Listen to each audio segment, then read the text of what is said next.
vamos a hablar de los tumores cerebrales. Siguiente. Si hablamos de tumores cerebrales en general, existen dos grandes grupos de tumores.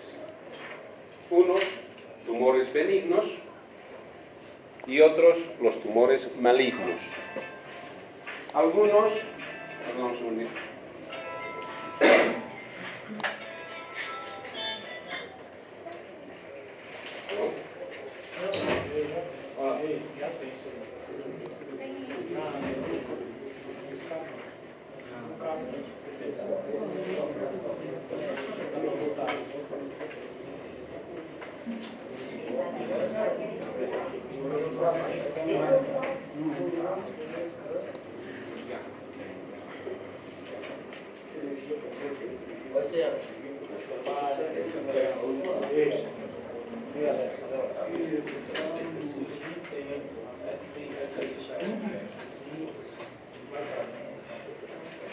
Cuidado, você tem medo porque estão fazendo a lista aí já.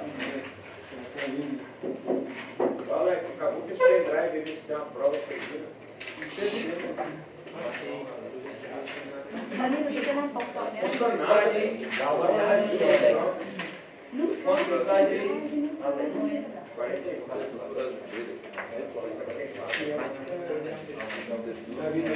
Sábado, computador, depois. Salva no computador. Olha pro e-mail.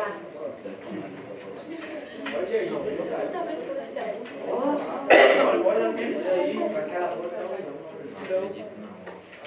nenhum pendrive deu, foi? Sábado no computador.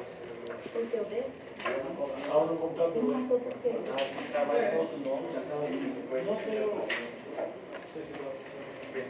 Ainda dá certo.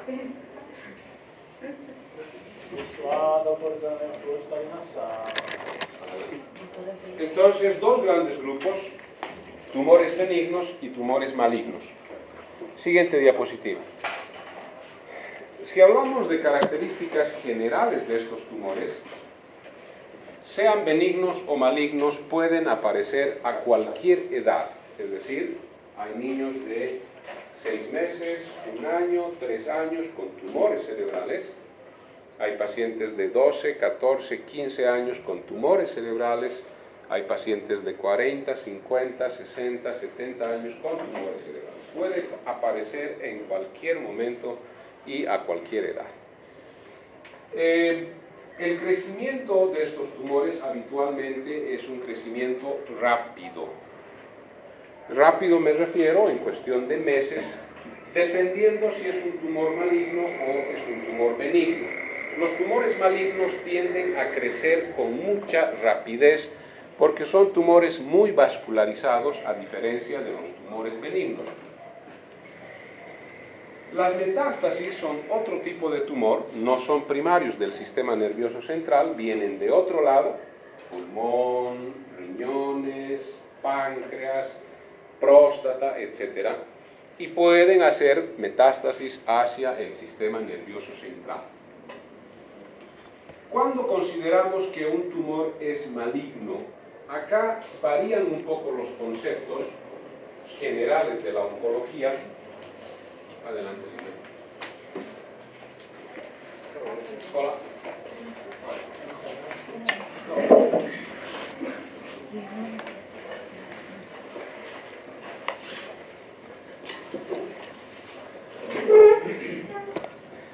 Aquí varían un poco los conceptos generales de la oncología porque en el resto del organismo, tumor maligno es dado por el diagnóstico histológico.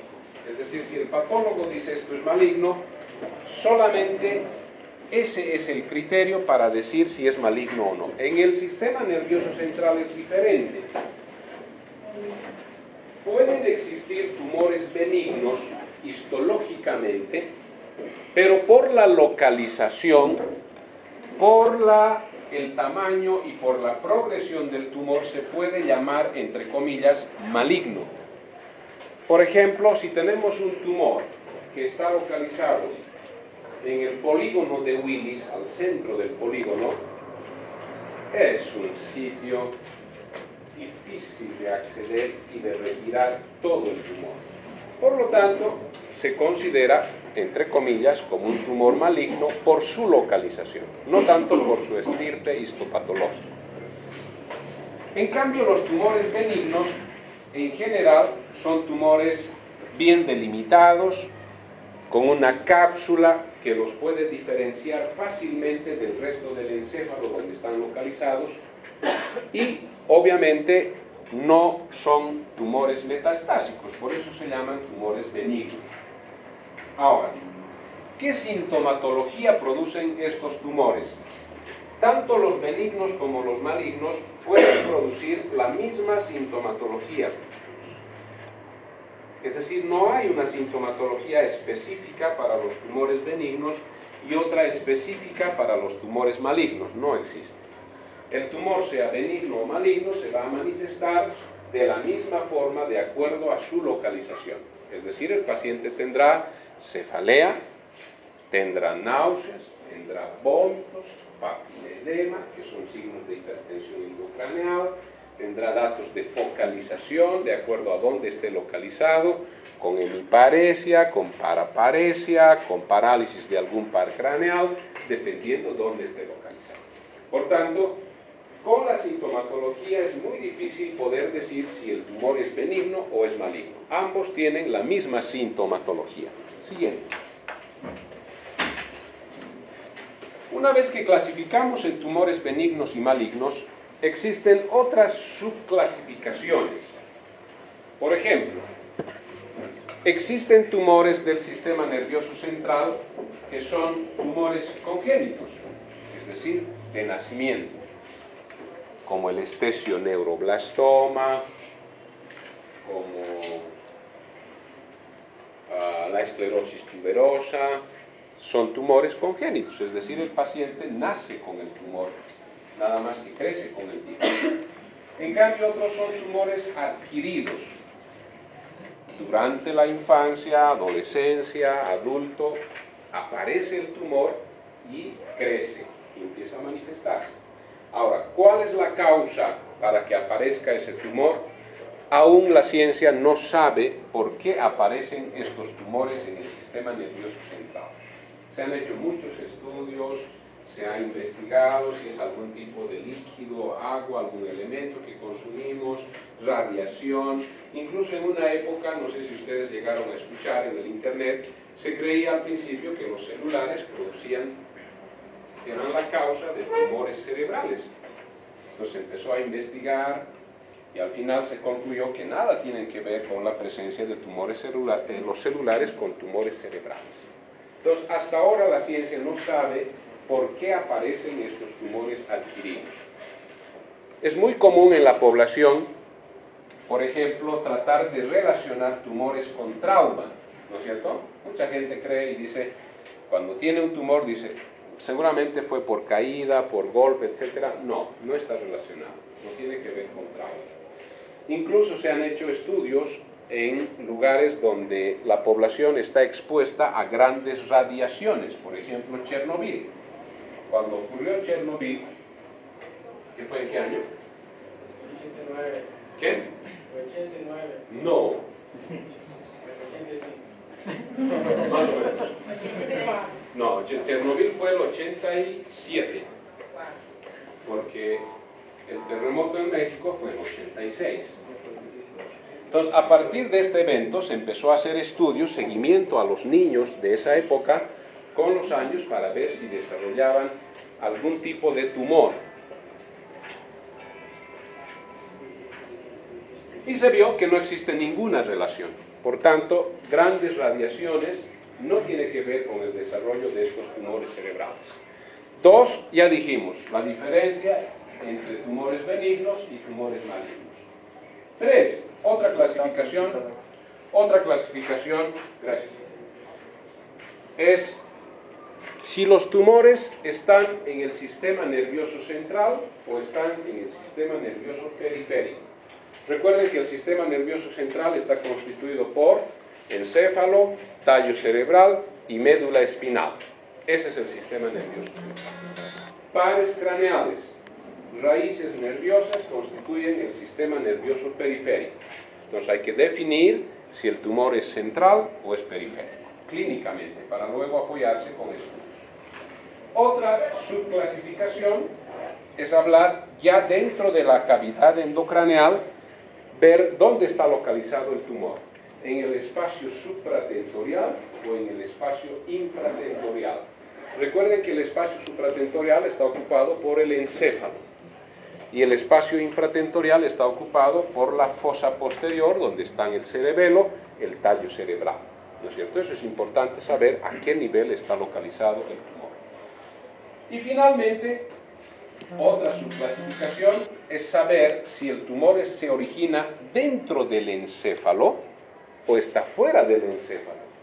Y va creciendo hacia adentro y lo único que hace es compresión del encéfalo, no es que esté dentro. Por ejemplo, si hablamos de los meningiomas, son tumores que se originan en la pía madre, es decir, en una de las 3 láminas, en la pía madre. Y de allá crecen hacia adentro y comprimen al encéfalo, y por eso es que el paciente tiene manifestaciones clínicas.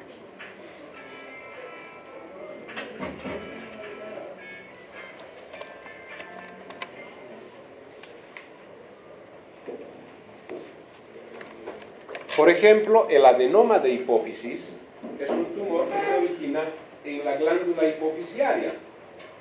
Por tanto, es un tumor intracerebral, intraaxial o extraaxial. Extraaxial, porque no se está originando dentro del encéfalo, sino en la glándula hipofisiaria que está fuera del encéfalo. Perdón, contestar esto porque si no, no me dejará en paz. ¿Aló? ¿Sí?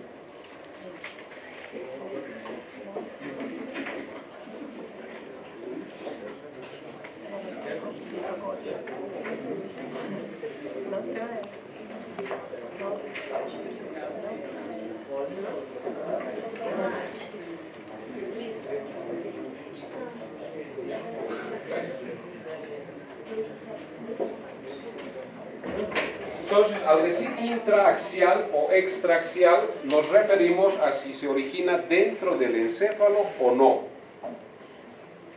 Como les digo, hay tumores que no están dentro del encéfalo, por ejemplo, los adenomas de hipófisis, por ejemplo, los schwannomas. El schwannoma se origina en la vaina de Schwann, que no está en el encéfalo. Es diferente. Siguiente diapositiva. Como verán, existen muchos tipos de tumores en el sistema nervioso. Muchos. Y lo único que voy a hacer es mencionarles porque, bueno, es confundir. Astrocitomas, oligodendrogliomas, glioblastoma, ependimoma, meduloblastoma, tumor neuroectodérmico primitivo, gangliomas, neurocitomas, pineocitomas, meningiomas, neurinomas, melanomas, craniofaringiomas, cordomas, germinomas, lipomas, hemangioma, adenomas, etcétera, etcétera. Hay muchos, eso no interesa. Ahora vamos a ir orden uno por uno. Siguiente. Tumores benignos. Dentro de los tumores benignos, los más frecuentes son estos. El adenoma de hipófisis. Es un tumor relativamente frecuente. Se origina en la glándula hipofisiaria. Es un tumor benigno generalmente, por eso se llama adenoma, y es extraaxial, no está originado en el encéfalo. 2. Los meningiomas son tumores que se originan en las meninges, también son extraaxiales, son habitualmente benignos. 3. Los craniofaringiomas también se originan en la región celar, en la silla turca. Recuerden la bolsa de Rathke que origina la neurohipófisis, la parte posterior de la hipófisis. Ese es el sitio donde se originan los craniofaringiomas. Tumores pineales, la glándula pineal. Otro sitio donde se pueden producir los tumores cerebrales.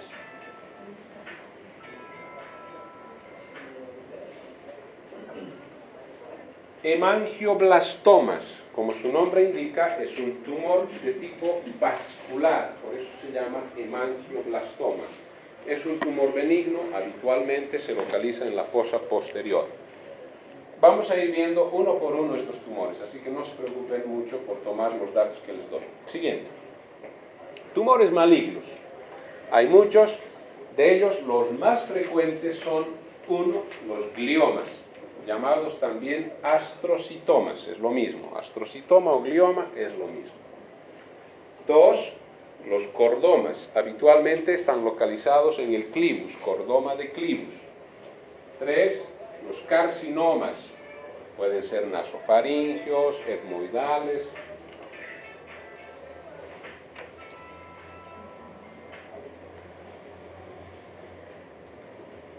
Glomus son otro tipo de tumores que se pueden localizar en la carótida y se llaman glomus carotidio, o puede localizarse en la yugular y se llama glomus yugular.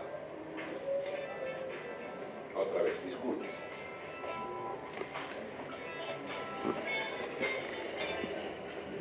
¿Aló? ¿Aló?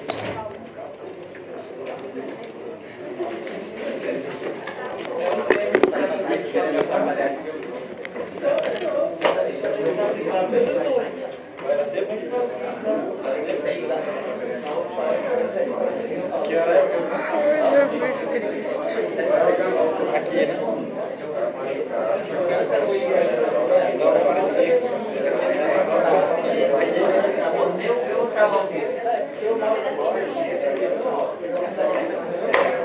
Nós saímos daqui, ó. Dá tempo, ele tá na 45 minutos.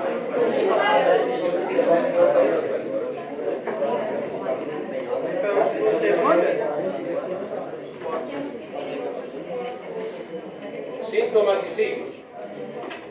Como les decía hace un momento, la manifestación neurológica del tumor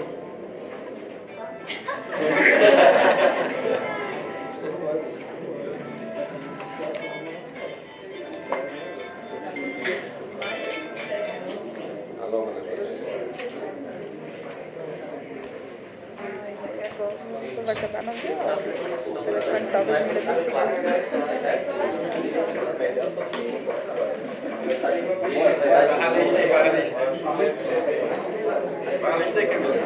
Ninguém começou a fazer a lista, não? Não, faz aí.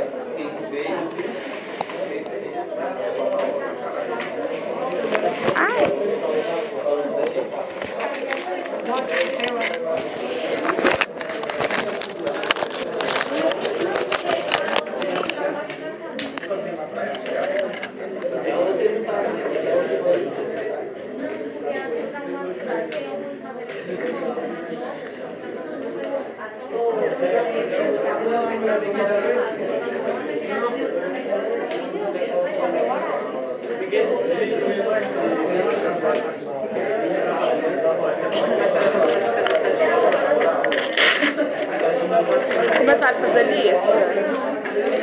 Assim. T2. Ah, podia fazer uma do T1, né? Não, é só colocar na frente T1. Bien. La sintomatología de un paciente que tiene un tumor cerebral es muy inespecífica, es muy variable. ¿Qué es lo que hay que recordar? Uno, habitualmente cuando un paciente tiene un tumor, el cuadro es progresivo, el cuadro es insidioso, es decir, poco a poco va avanzando. No es lo mismo que un cuadro vascular, donde el cuadro es súbito. Esa es la primera característica que ustedes les debe hacer pensar que el paciente tiene un tumor y no una lesión vascular.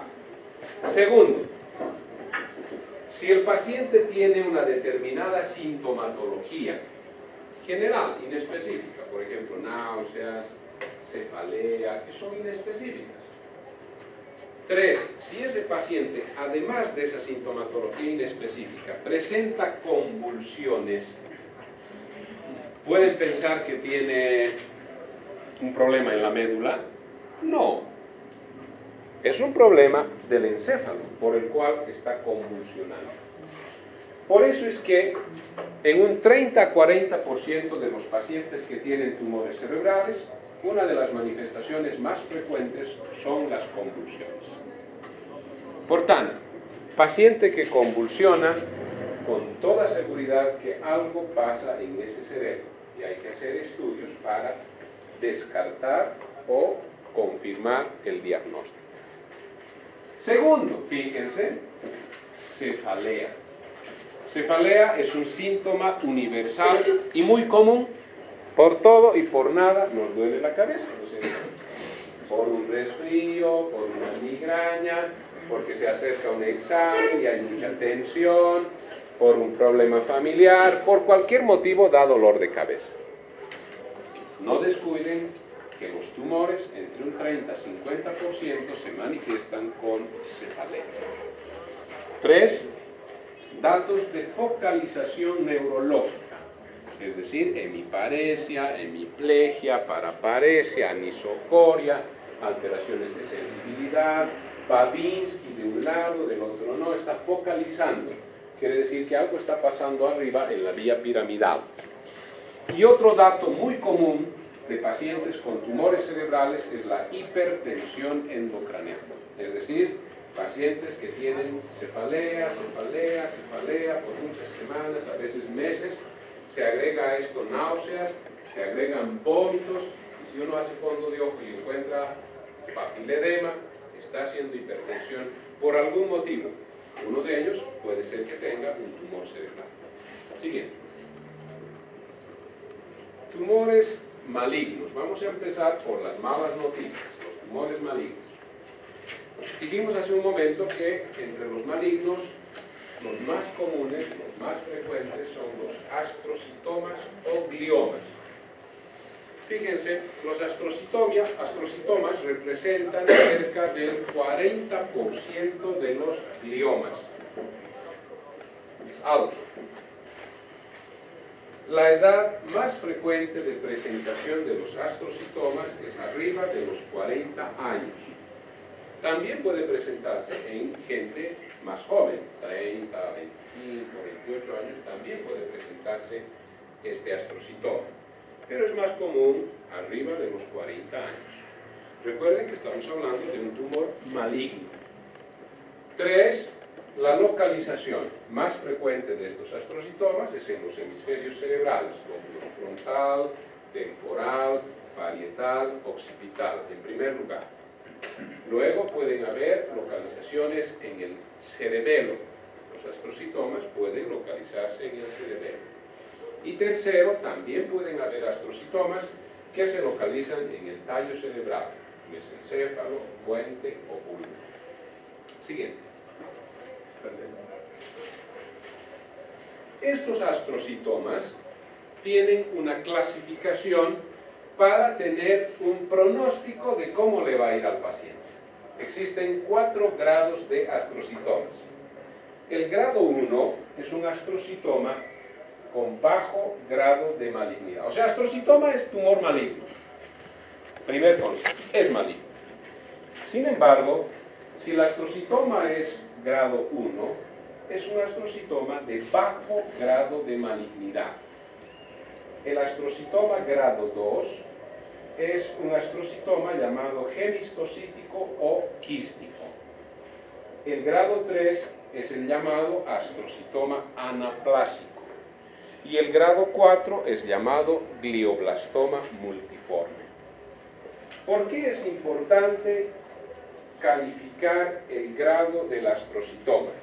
Para el pronóstico del paciente. Fíjense, si a una persona le diagnosticamos un astrocitoma grado 1, esa persona va a sobrevivir más de 14 años. Incluso hay literatura que menciona que puede sobrevivir más de 24 años.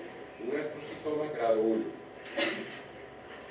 El astrocitoma grado 2 tiene una sobrevida de 8 a 10 años. Con todo, con cirugía, radioterapia y quimioterapia. 8 a 10 años. Después fallece. El astrocitoma grado 3 tiene una sobrevida de 2 a 3 años, con todo, con cirugía, radioterapia y quimioterapia.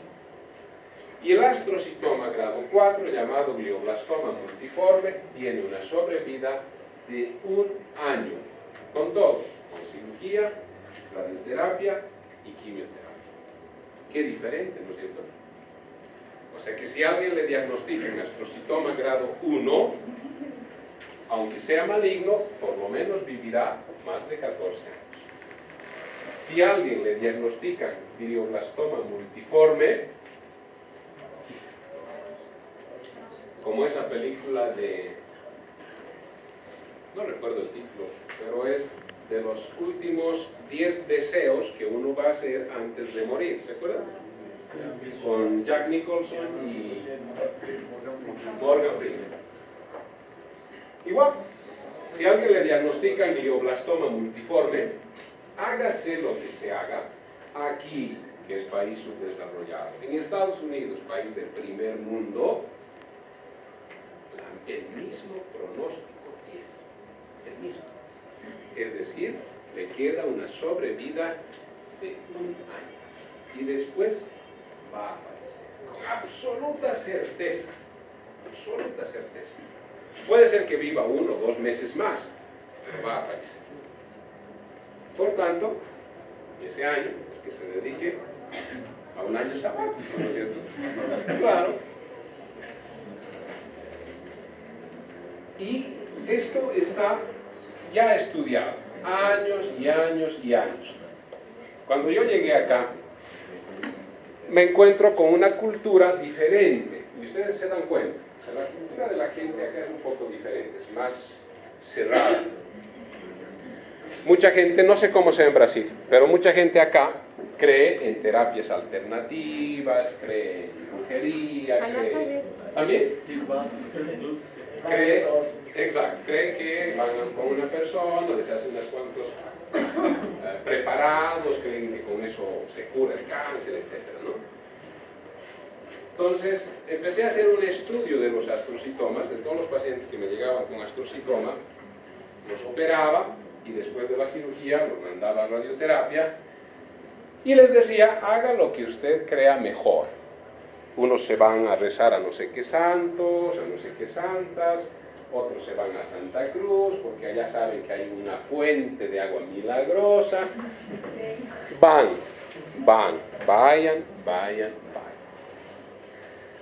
Los más estudiados fueron los astrocitomas anaplásicos. La primera paciente fue una dentista, desafortunadamente de 32 años, dentista, estaba empezando su vida profesional, y diagnóstico astrocitoma grado 3. La llevaron a Santa Cruz, le dieron no sé qué semillas, bla. Seguimiento, 3 años, con todo, falleció. El segundo caso fue un piloto, un corredor de autos, que venía de Oruro. Empezó con una crisis jacksoniana, empezó con temblor en la mano, no recuerdo si derecha o izquierda, crisis jacksoniana que luego se generalizaba. Igual, cirugía, diagnóstico, astrocitoma anaplásico. Igual, le llevaron a no sé dónde, al Perú, que había una santa, que rezar, que no sé, ok, vaya. 3 años, falleció. En otras palabras, ni Bolivia es diferente a lo que se dice en la literatura, ni ningún otro país es diferente. Lo que está escrito ocurre. Por eso es importante el diagnóstico preciso de estos astrocitomas para saber cuál va a ser su pronóstico y hablar con la familia. Siguiente. ¿Alguna pregunta? Ejemplos. Astrocitoma pilocítico. Fíjense, allá hay una lesión hipointensa en la fosa posterior. Astrocitoma anaplásico. Miren, una lesión totalmente irregular, frontal del lado derecho, con otro allá.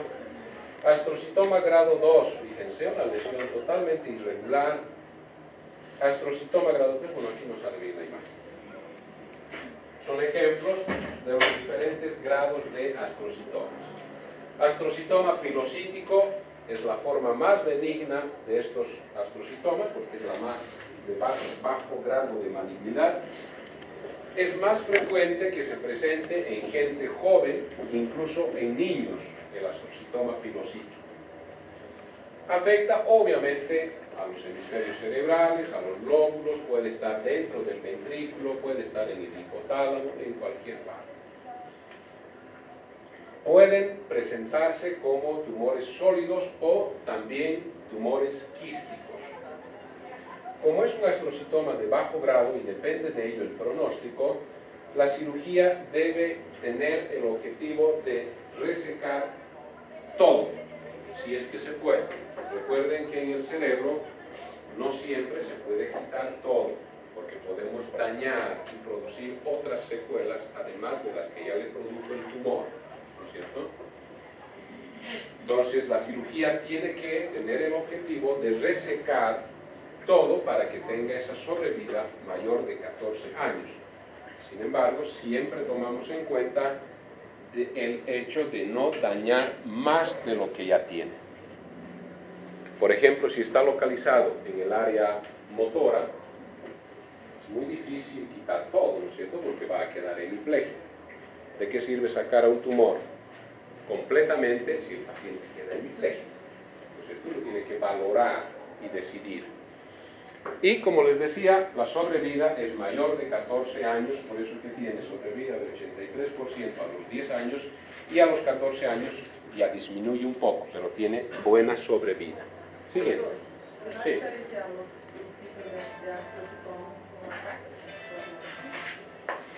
No, esa clasificación se lo hace con histológicamente, biopsia, o quitar el tumor, ¿no? O sea, quitar el tumor, mandar a patología, y en patología es donde se va a hacer esa clasificación, si es grado 1, grado 3, grado 4.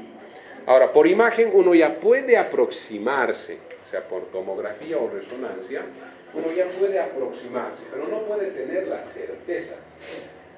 Esta pregunta es muy importante por lo siguiente.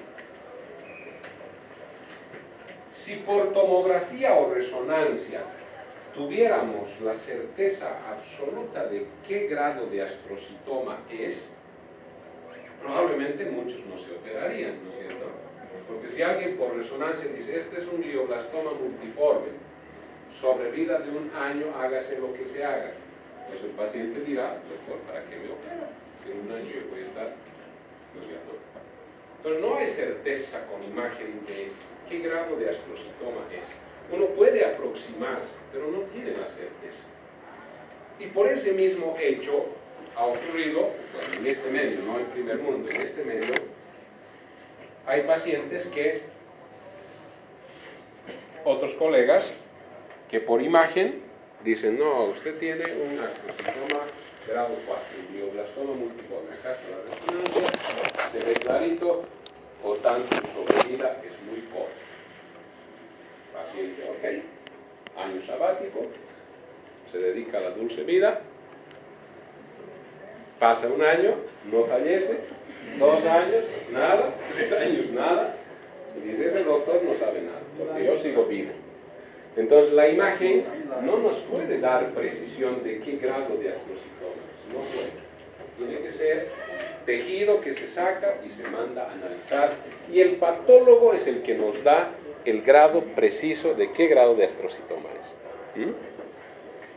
Astrocitomas de bajo grado, fíjense en la tomografía, es una imagen hipodensa, de bajo grado porque fíjense que no hace efecto de masa, ¿no es cierto? A pesar de que es una lesión grande, porque no es pequeña, miren, casi ocupa el lóbulo frontal, pero no tiene efecto de masa, no hay edema, no hay desvío de la línea media, no hay colapso ventricular, o sea, parece una lesión inocente, pero es un astrocitoma de bajo grado, o sea, ya es maligno, tiene buena sobrevida, pero es maligno.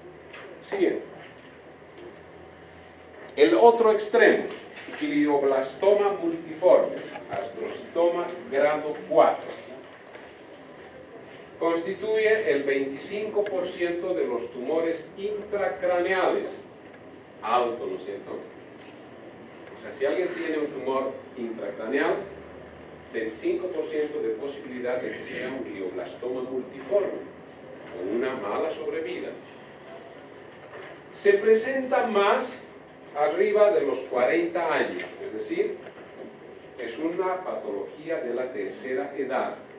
Sin embargo, en los últimos años se ha estado viendo más casos de glioblastoma multiforme en gente joven, como les comento, de esta dentista, 32 años, con un astrocitoma anaplásico, es decir, un grado 3. Entonces, cada vez más se está viendo en gente joven. Otro paciente, muy joven, este tenía, no tengo seguridad, pero tenía como 28 a 30 años, 26, 28 años, joven, varón, con una lesión que después de la cirugía se reportó como glioblastoma multiforme, 28 años. Igual, al cabo de un año, falleció, a pesar de la cirugía, a pesar de la radioterapia. Entonces está apareciendo cada vez en gente más joven, no necesariamente arriba de los 40 años. Acá, bueno, estas son diferentes cifras, pero tiene en promedio una sobrevida de 8 meses si es que no se hace nada. Si solamente se opera, se quita el tumor y no se complementa con radioterapia o quimioterapia, tiene una sobrevida de 8 meses. O sea que con la radioterapia y la quimioterapia le aumentamos 4 meses. Bueno, para algunos será muy importante, para otros probablemente no. Doutor, el paciente pode entrar em coma nesse período? ¿Perdón? Se quedar em coma, ou perder a consciência, se ver um parente e não recordar quem é, antes de la muerte. Claro, né? ¿Antes de la muerte?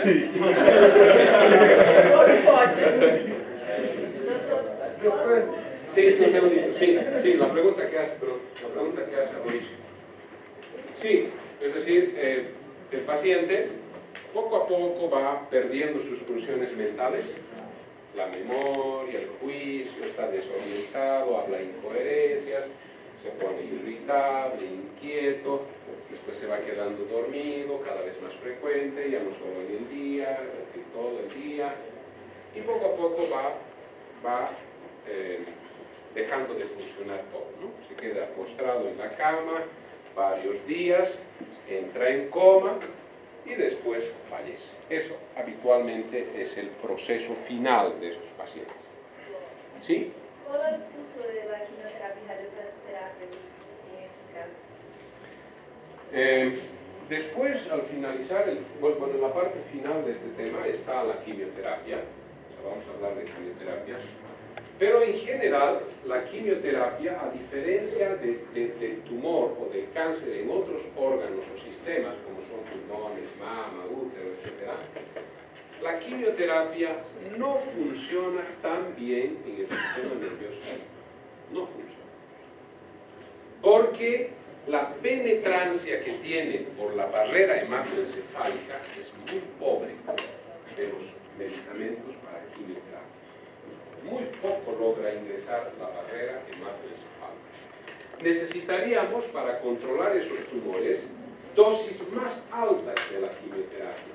Pero ustedes saben que las dosis altas de estos medicamentos producen daños colaterales terribles, terribles.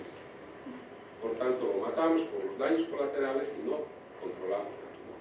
Por eso que en general, después vamos a hablar de quimioterapia al finalizar el tema, en general la quimioterapia no funciona en el sistema nervioso central. Y dos, el costo es muy alto.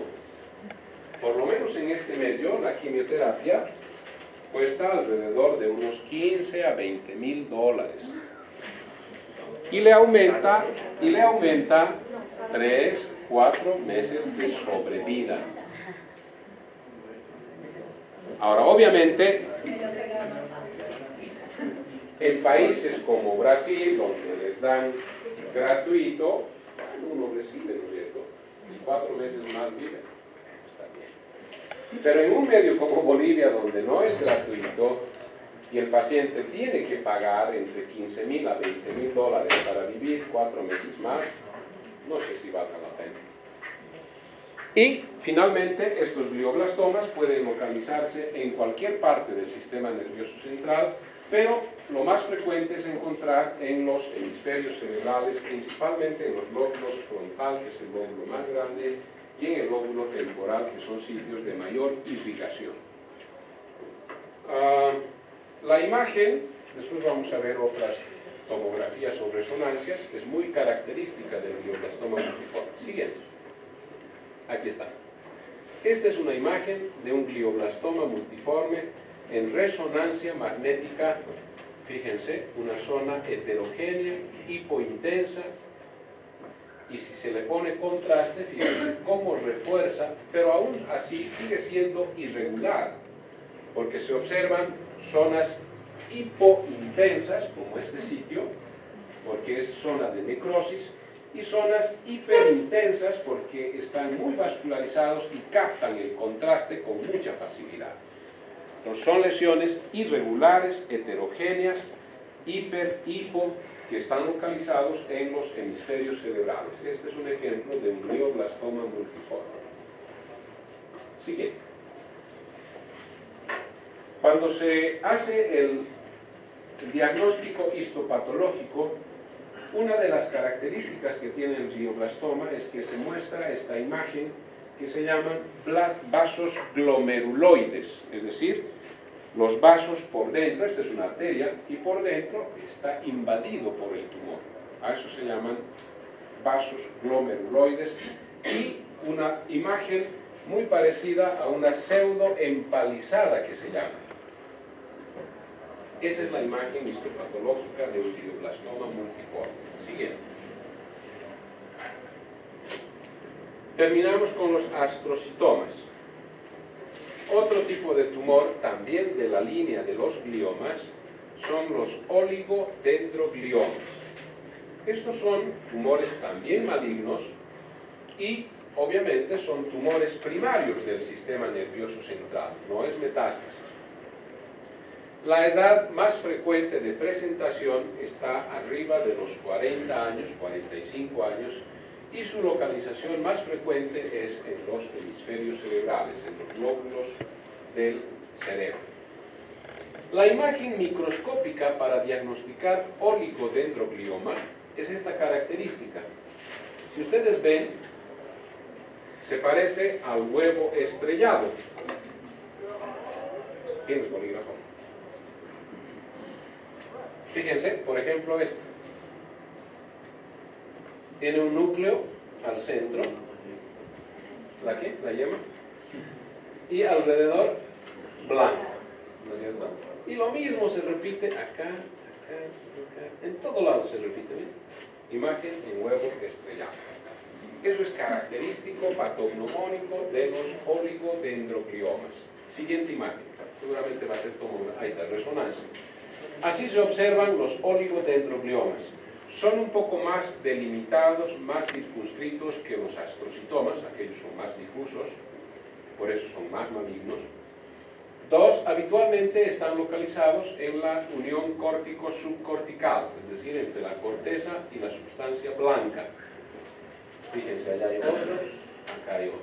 Oligodendroglioma. Siguiente imagen. Otro de los tumores malignos del sistema nervioso central son las metástasis. Estas metástasis representan 20% de todos los tumores cerebrales, es decir, es alto, es muy alto la frecuencia. Y 80% de las metástasis lo hacen al espacio supratentorial, por arriba del tentorio, a los lóbulos, frontal, temporal, parietal. Ahí es donde más se encuentran las metástasis. Obviamente, la mayor incidencia de las metástasis está en la tercera edad, es decir, son personas ya arriba de los 40, 50 años que tienen metástasis. Porque Sospechar de metástasis en una persona de 30, 20 años es muy difícil, ¿no es cierto? Pero puede ocurrir. Por ejemplo, el cáncer de mama se presenta en gente joven y puede hacer metástasis al encéfalo. Ahora, por frecuencia, ¿cuáles son los tumores primarios que más frecuentemente hacen metástasis al encéfalo? Primero, mama. Es el más frecuente. O sea, si alguien tiene un tumor en los senos, tiene alta predilección por hacer metástasis al encéfalo. 2. Pulmón. Si alguien tiene cáncer de pulmón, alta posibilidad de hacer metástasis al encéfalo. 3. En la piel. ¿Cuál será el tumor de la piel que hace metástasis al encéfalo? Melanoma. Es altamente metastásico al sistema nervioso central. El melanoma. Por eso es que cuando ustedes se encuentren... Adelante. ¿Qué? No sé. ¿Qué va? ¿Están todos acá? Les decía, si ustedes se encuentran en su práctica profesional con un paciente que le diagnostican melanoma, tienen que pensar rápidamente en quitar ese melanoma y 2, pensar en que va a hacer metástasis al encéfalo, porque es altamente frecuente que el melanoma haga metástasis al encéfalo. Por eso es que diagnostican y hay que retirar, hay que quitar ese melanoma antes de que haga metástasis al cerebro, porque tiene una gran predilección por el encéfalo. Hace metástasis rápido al encéfalo. En menos de 4 meses les va a hacer metástasis. Otro tipo de tumores, en cuarto lugar, son los tumores gastrointestinales, cáncer de páncreas, cáncer de estómago, cáncer de vesícula, que puede hacer metástasis al encéfalo. Y finalmente, los tumores genitourinarios, vejiga, riñones. La próstata, los que tienen cáncer de próstata, no tienen predilección por el encéfalo. Es muy raro que alguien que tenga cáncer de próstata haga metástasis al encéfalo. Es muy raro. Habitualmente el cáncer de próstata hace metástasis a la médula, a la columna, no al cerebro. ¿Qué? Por eso está en último sitio. Siguiente. Tumores benignos. Meningiomas. Como les decía hace un momento, el meningioma representa aproximadamente 10 a 15% de los tumores primarios del cerebro. Es alta su presentación. 10 a 15% es alto. Se presenta en la edad media, entre los 40 y 60 años, en gente joven. Tercero, predomina en el sexo femenino, 2 a 1, porque este tumor llamado meningioma está relacionado con las hormonas. Cuantas más hormonas tenga una persona, más rápido crece el tumor. ¿Qué quiero decir con esto? Una paciente joven, 26 años creo, más o menos, le diagnostican un meningioma pequeñito. Estos meningiomas son de lento crecimiento, crecen muy lentamente, crecen en años, 6, 8, 10 años, o sea, son de lento crecimiento. Se sabe que el meningioma crece 1 centímetro por año, o sea, es de lento crecimiento. Entonces, esta paciente que les comento, 26 años, le diagnostican un tumor, un meningioma, pequeño, medía como 1,5 centímetros, algo así, y era asintomático en realidad, era un hallazgo. Empezó a tomar anticonceptivos y a los 3 años el tumor ya medía 7 centímetros. Enorme, enorme. Está muy relacionado con las hormonas. Obviamente su ginecóloga no sabía o no averiguó que tenía este tumor. Segundo, no sabía que está relacionado con las hormonas. Le dio anticonceptivos y el tumor enorme. A los 29 años estaba de 7 centímetros. Tuvimos que operarla. Afortunadamente todo salió bien. Ahora está trabajando, trabaja en el banco, ya regresó a su trabajo, sin cabello, pero bueno, ese es un detalle menor, ¿no es cierto? Por eso es que es más frecuente en el sexo femenino, porque está relacionado con las hormonas. Localización: existen diferentes sitios de presentación de los meningiomas. Pueden ser parasagitales a la hoz del cerebro, pueden ser de la misma hoz del cerebro, pueden ser del tentorio, porque recuerden que este tumor se origina de las meninges, se origina de la pía madre, entonces crece donde hay meninges, hoz del cerebro, tentorio, dura madre que envuelve, ahí empieza el tumor.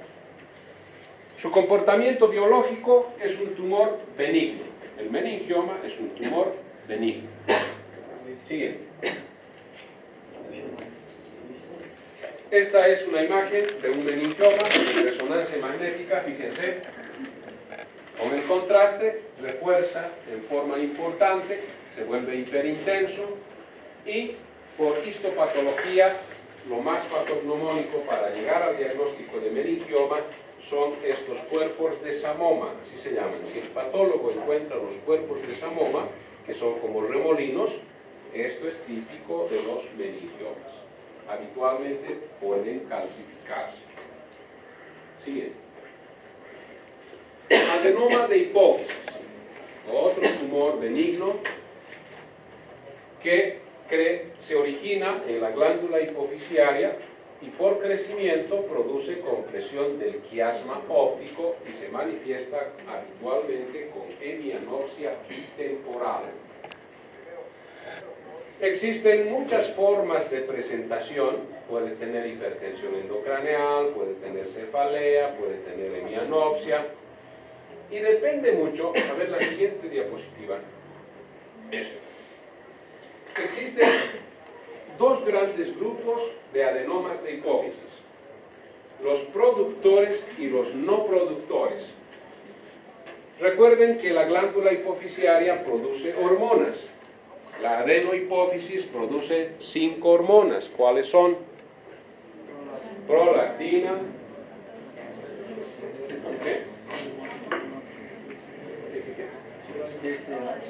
hormona de crecimiento, FSH, LH, que son las gonadotrofinas, 3, TSH, 4 y ACTH, 5. Esas son las 5 hormonas que produce la adenohipófisis. Cuando en un viaje llegué a Boston, el de seguridad del aeropuerto me dice, ¿cuál es el objetivo de su viaje, de estar acá? Le digo, vengo a un congreso. ¿Congreso de qué? De neurocirugía. ¿A usted es médico? Sí, soy médico. La siguiente pregunta me dice, obviamente en inglés, ¿cuáles son las hormonas que se producen en la adenohipófisis? ¿Sí? Me acuerdo, no sé, pero me acuerdo perfectamente. Yo le dije, ¿qué tiene que ver eso? ¿Qué tiene que ver? ¿Cuáles son las hormonas que se producen en la adenohipófisis? Así me preguntó. ¿Qué tiene que ver eso? Obviamente era para confirmar si era neurocirujano, ¿no es cierto? Bueno, pasé el examen. Entonces, hay tumores de la hipófisis que alteran y producen en exceso las hormonas de la hipófisis. Pero hay otro grupo, fíjense, con tumores de hipófisis que no alteran las hormonas. No alteran. Por tanto, es más difícil el diagnóstico. Se manifiestan porque crecen, porque hacen efecto de masa. Siguiente. Si hablamos de la hormona de crecimiento, existen dos fases. Si el tumor aparece antes de que se cierren los cartílagos de crecimiento, el paciente va a tener gigantismo, porque como hay exceso de hormona de crecimiento, el paciente crece, crece, crece, crece, crece y crece, y son gigantes.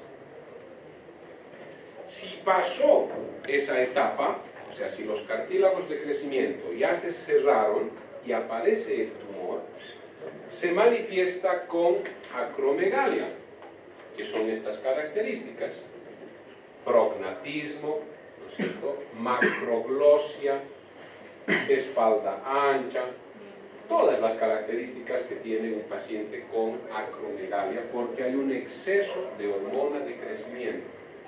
Entonces, siempre que ustedes vean a un paciente alto en la etapa de la pubertad y los papás son pequeñitos, cuidado, puede tener un tumor en la hipófisis. Dos, si ustedes ven en el consultorio un paciente con acromegalia, sospechen inmediatamente que puede tener un tumor en la hipófisis. ¿Ok? Siguiente.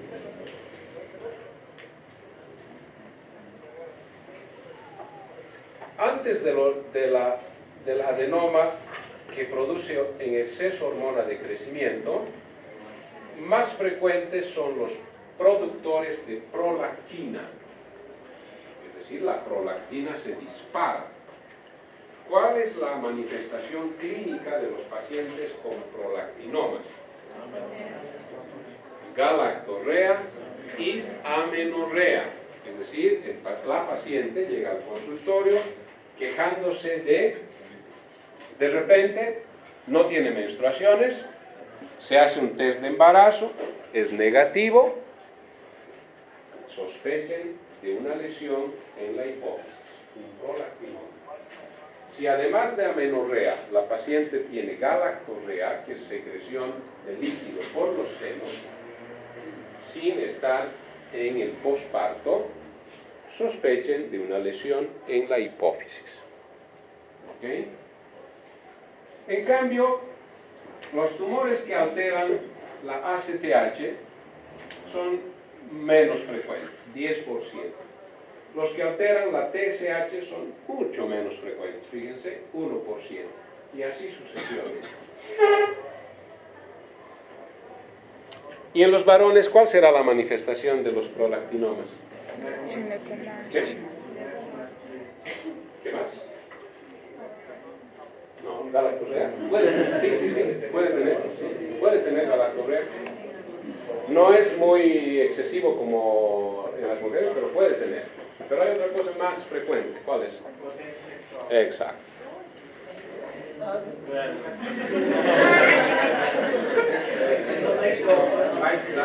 Disminución de la libido. Sospechen de una lesión en hipófisis. Siguiente. Una resonancia magnética, fíjense, con un macroadenoma de hipófisis, que está acá bien delimitado, la silla turca, seno esfenoidal, tallo cerebral, mesencéfalo, puente, bulbo, clivus, cuerpo calloso, encéfalo, y acá está la silla turca, donde existe un tumor que se llama adenoma de hipófisis. Siguiente. ¿Cuál es el tratamiento de los adenomas de hipófisis? Existe un grupo muy pequeño de pacientes con tumores de hipófisis que pueden ser tratados con fármacos, con medicamentos. principalmente aquellos que tienen prolactinomas. Cuando el tumor es un prolactinoma, el tratamiento puede ser farmacológico, no necesariamente quirúrgico. Existen medicamentos que van a reducir el tamaño del prolactinoma. 2. Existe otro medicamento que es el octreotide, que sirve, por ejemplo, para los meningiomas. También es un tratamiento farmacológico. Y obviamente la mayoría de los tumores terminan con tratamiento quirúrgico, sobre todo si son meningiomas o adenomas. Los adenomas de hipófisis, hoy en día el tratamiento quirúrgico se hace con mínima invasión a través de la nariz, por esa vía que se llama transepto esfenoidal. O sea, a través de la nariz se ingresa hasta llegar a la base del cráneo, donde está la silla turca, se abre el piso de la silla turca y estamos frente al tumor y se procede a la resección.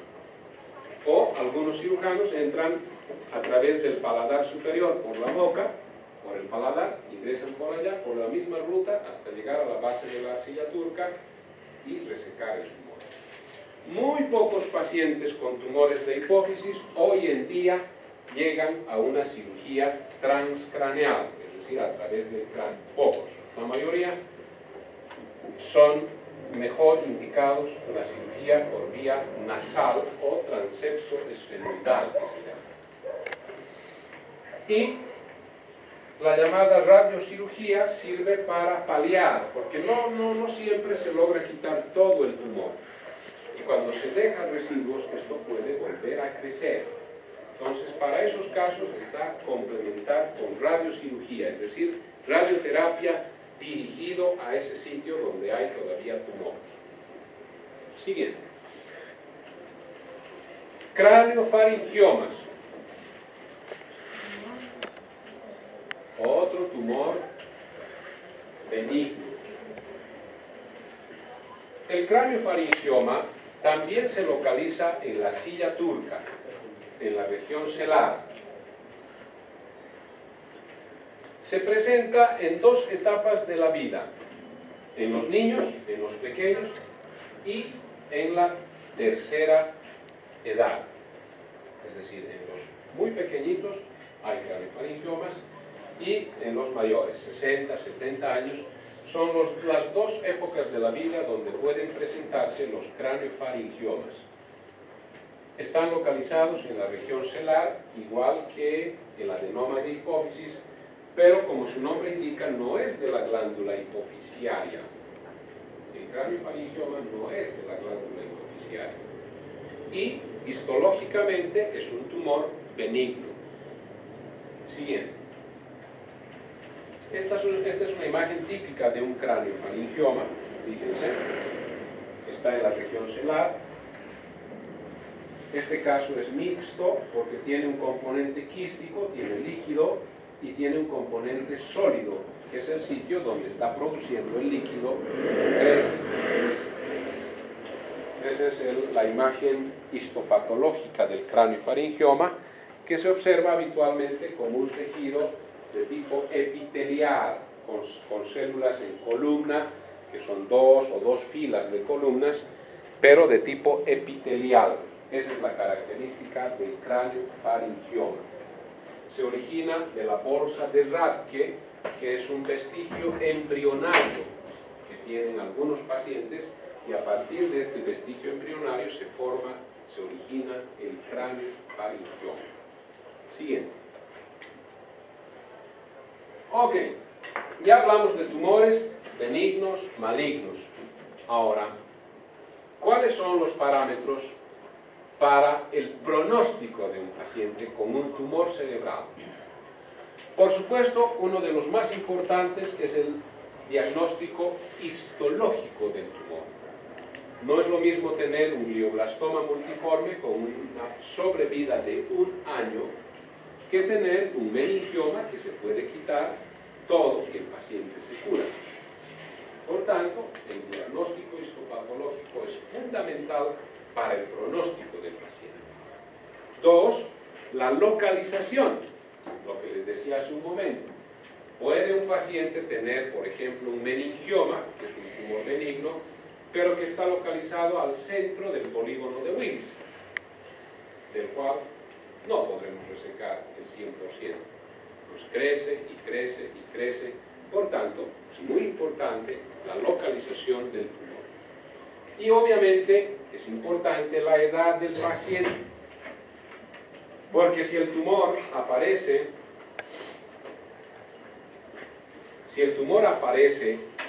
cuanto más joven sea el paciente, menos probabilidades de sobrevida tendrá, ¿no es cierto? Obviamente, cuanto mayor edad del paciente, ya la importancia es menor. Por tanto, los factores pronósticos más importantes son el diagnóstico histológico, la localización del tumor y la edad del paciente para dar un pronóstico. Siguiente. Bueno, la próxima clase continuamos con todos. No, esta es la mitad nada más. La próxima va a ser el miércoles.